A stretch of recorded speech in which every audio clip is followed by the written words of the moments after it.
Tesh Tilek, good afternoon, everyone.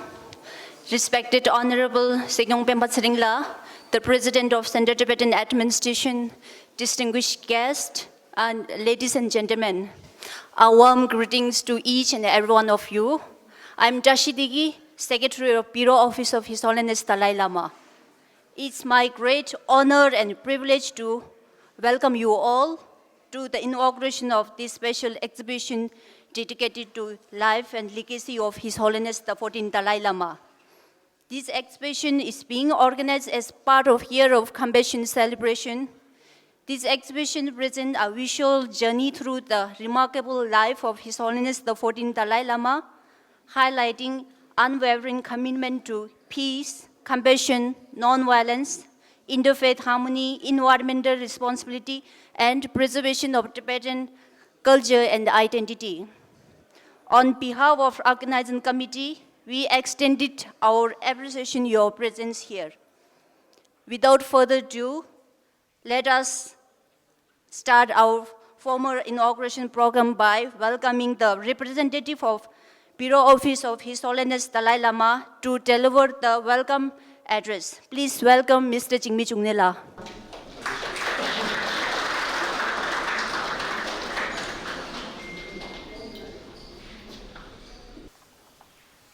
Your Excellency Sekyong Pemba Tseringla, distinguished guests, friends, and members of the Tibetan community. Today marks the opening of a special photo exhibition dedicated to the life and legacy of His Holiness the 14th Dalai Lama. Through this collection of images, we trace his extraordinary journey from his early years in Tibet through the difficult years of exile to his enduring role as a global leader of peace, compassion, and nonviolence. This exhibition holds particular significance this year as 2025 marks the 90th birthday of His Holiness the Dalai Lama. Observed by the Central Tibetan Administration and the Tibetan community, it is in the worldwide as the Year of Compassion. In this spirit, the exhibition also reflects our deep commitment to the values to which His Holiness has dedicated his life. Through these photographs, we hope visitors will not only witness moments from His Holiness' remarkable life, but also be inspired to reflect the values of kindness, compassion, and that has carried to everyone, every corner of the world. Thank you very much.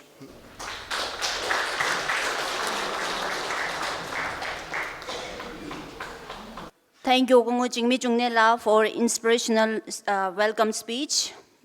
We are deeply honored by the presence of our chief guest, Honorable Sekyong Pemba Tseringla, Central Tibetan Administration, whose leadership and firm commitment to Tibetan cause continue to inspire our community. We thank him for kindly gracing this occasion. It is my honor to invite our chief guest, Honorable Sekyong Pemba Tseringla, to address the gathering.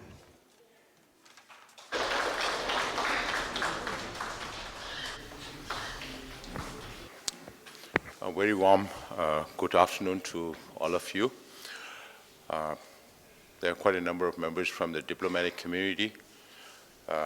It's my privilege and honor to be able to open this inauguration of the life and legacy of His Holiness the Dalai Lama, organized by the Representative's Office and all the Tibetan organizations that are based here in Delhi together to celebrate His Holiness' 90th birthday, and also to celebrate the whole year as an year of compassion.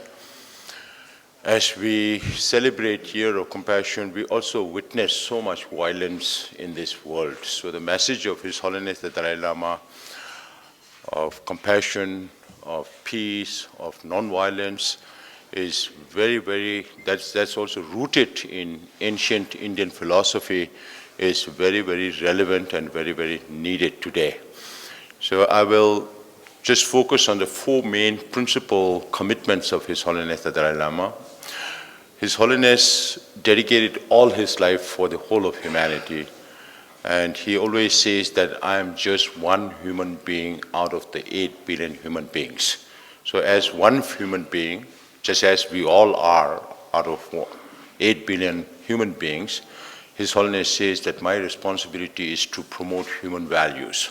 So based on that thinking, His Holiness has worked for many years with Emory University in a partnership that developed a course called Sea Learning. Of course, there are many universities and colleges and schools that teach us on social and emotional learning, but His Holiness added ethical to that. I remember one of the events where Aung San Suu Kyi's photograph with His Holiness, I was also there at that event. On the same day, one senior British politician came to meet with His Holiness. After the formal greetings, his first question to His Holiness was, "We have a lot of problem with youth in the UK.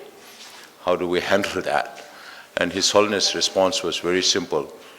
There is something wrong with modern education, because modern education is too much focused on materialism, not developing the heart. So if you go materialism and developing the heart hand in hand together, then you can definitely have better human beings to make this world a better world to live in. And His Holiness' second commitment, as His Holiness always says, I'm a simple Buddhist monk, a religious person.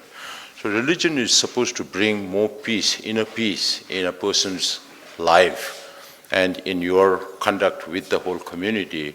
But unfortunately, today, many people misuse religion for their personal and political gains. And that is also a reason why we have so much violence because of religion. So His Holiness has a very broad thinking, because people, 8 billion people in this world every person has a different mental disposition and different mental inclination. Not all of us same. Some are born yesterday, some are going to die tomorrow, some are living now. And we are all born in different places with different environment to grow on and different people that you meet who influence your life. So every single person, just as we are physically different, we are mentally also different, even though human beings are the same, even though we have the same intellect. So His Holiness thinking is, you practice your own religion, whether you are Christianity or whether it's Islam or Hindu or Sikh or Buddhist or whatever religion you follow, you practice your own religion, but respect all other religions. And that's how you coexist. That's how you build a better human community that can share this small world together. So that is why His Holiness has led and participated in so many inter-religious harmony conferences that promotes inter-religious harmony. And that's also the reason why His Holiness has friends across the world from all religions. And you can see His Holiness' picture with almost all the religious figures around this world. And the third principal commitment of His Holiness is that His Holiness says, I'm a Tibetan, so I have a responsibility for Tibet and the Tibetan people. And that's not based on just because you're a Tibetan, so you need to be working for the cause of Tibet. But it's because Tibetans have a culture that's based on peace and nonviolence, that has the potential to spread more peace and nonviolence in this world. So that is why His Holiness says that Tibetan Buddhist culture has a lot of potential to spread more peace in this world, and also the fact that Tibet is the highest and the largest plateau on this earth. And we lived on that plateau. The Tibetans inhabited that plateau for centuries. We were never ever directly ruled by any country, including China. And we have historical evidence to this effect. You just can't rely on China's propaganda and disinformation on Tibetan history. So Tibet, we call our land as a land surrounded by snow mountain ranges. So on the north of India, which is south of Tibet, you have the whole Himalayan ranges from the Afghanistan to Burma, and then you have the Karakoram in the west and Kunlun and the series of mountain ranges that surrounds Tibet.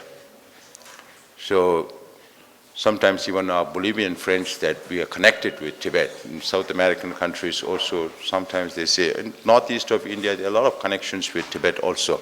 So Tibet's, the altitude of Tibet, because of the altitude of Tibet, the Westerners who started coming into Tibet, we can count them on our fingers. There are not too many because you have to climb so many mountains and down valleys to reach Lhasa, the capital. It's physically, you have to be physically fit to be able to travel into Tibet. And not many Tibetans who have gone out of Tibet also, because they also have to climb so many mountains and down valleys to go into another country. So they started calling Tibet the roof of the world because of its altitude.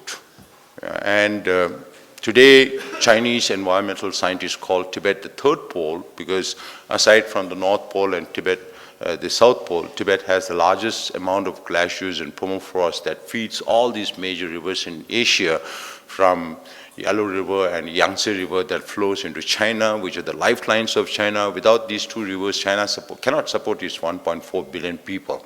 Both of these rivers originate from Tibet. And the Chinese civilization also originated on the banks of Yellow River.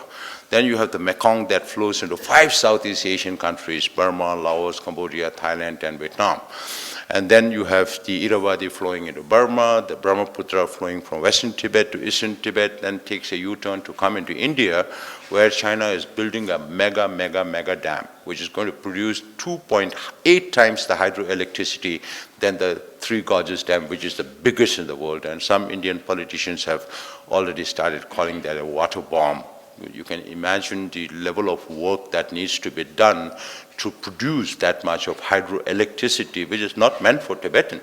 They have already built electric grids to transport all these hydroelectricity to Guangdong and Shenzhen in the eastern and southern part of China, because China produces 33% of world's goods and services, and they need all these resources they control all these resources and need all these resources to produce all the goods they sell it to the world market.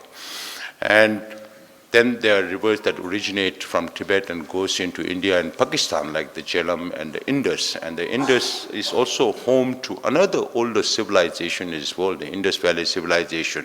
So the two rivers that originate from Tibet are home to some of the oldest civilizations. And then Tibetans, as a people, lived on that plateau as a separate civilization and a nation before communist China invaded Tibet in 1950. So that is why Tibet is not only important for Tibet environmentally, but also for the region and for the whole world. The countries that I mentioned about are some of the most densely populated areas in this world. So Tibet, that is why we are talking about serious food security, water security in future, because China controls not only the domestic waters, but the transnational waters in the region. And then His Holiness says his fourth commitment is to preserve the ancient Indian wisdom. Because whatever His Holiness is today is because of what he learned from ancient Indian wisdom. And India lost touch with its Indian ancient wisdom. So even today, His Holiness says, compared to ancient Indian psychology, modern psychology is like kindergarten. Because Indian psychology, ancient Indian psychology is very, very deep-rooted. And Buddhism is also about way of life, about a philosophy. So that has a lot of resonance to the preservation of ancient Indian wisdom, because of which an institute is being now built in Bodh Gaya to study ancient Tibetan and Indian knowledge systems and the wisdoms of those periods. So these are the four main principal commitments. Of course, we can keep talking about His Holiness, but I'm not the right person to do all of that.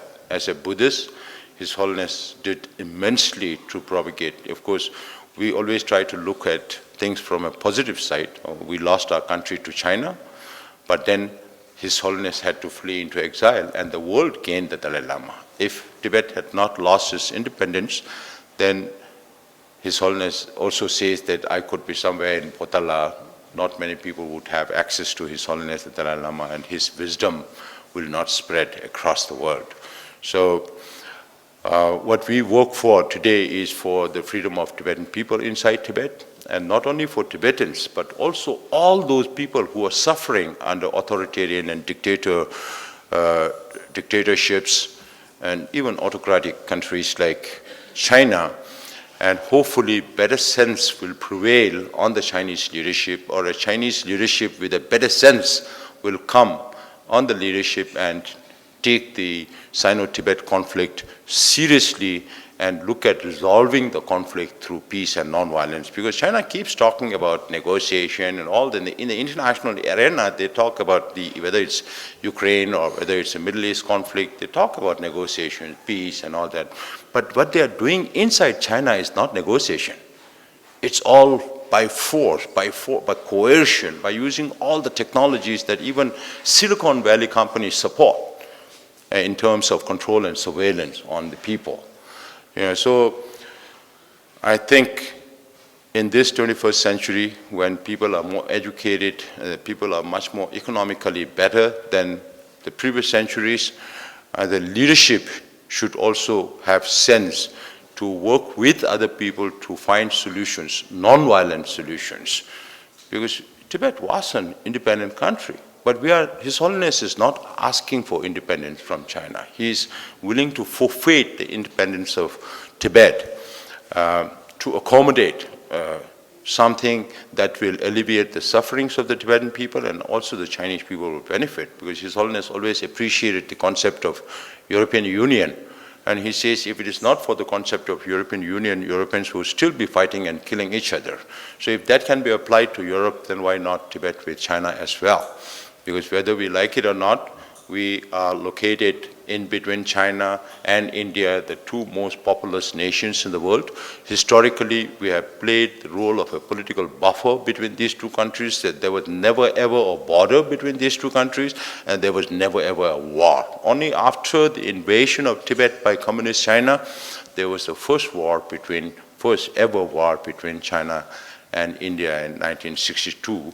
And you can see the impact, the implications of those wars even today. It resonates even today. The boundary dispute is still not resolved. And it's India-Tibet boundary. It's not an India-China boundary. It became India-China boundary only after. So even the McMahon Line was signed by independent Tibet with British India. The border that delineates the boundary between Arunachal Pradesh and Tibet. So these are historical facts, these are historical realities that we have to be more pronounced, more visible, more louder to the international community, make the world know what Tibet was and what we are looking for in a pragmatic way, and that's how we seek support from the international community and move on. And as we always say, we will never give up till Tibetans inside are free, even if we are only 150,000 here in exile, and only 750,000 or 7.5 million, or around about that number inside Tibet with a large place. So we hope that we will continue under the leadership of His Holiness and messages of His Holiness. We will continue to spread the message of peace and non-violence around the world. And I hope the people in Delhi will take hold of this opportunity to visit the exhibition and witness for themselves what His Holiness has done in all his life and what he wants for this life to be. Thank you so much.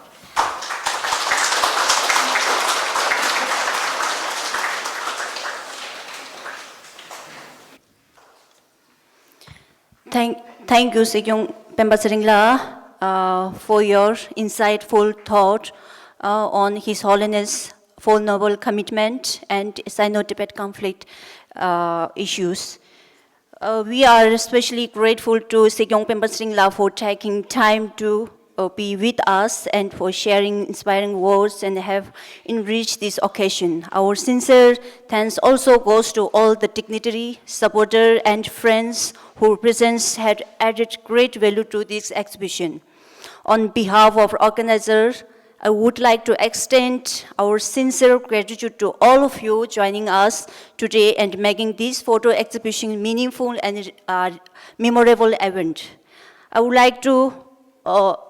I also would like to acknowledge and thank everyone who worked tirelessly behind the scene who make this exhibition possible, as well as all the visitors who have taken time to attend and engage with this display.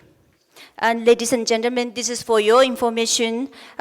This exhibition will remain open for 6 days. And please bring your friends, relatives, and colleagues through this photograph. We hope that visitors will gain deeper understanding of extraordinary life and contribution of His Holiness the Dalai Lama and his message of universal responsibility, compassion, and peace. With this note, we will end our formal program, and thank you for joining with us today and making this program memorable one. Please enjoy the tea and refreshment and while enjoying your exhibition. Thank you once again. Touch the lake.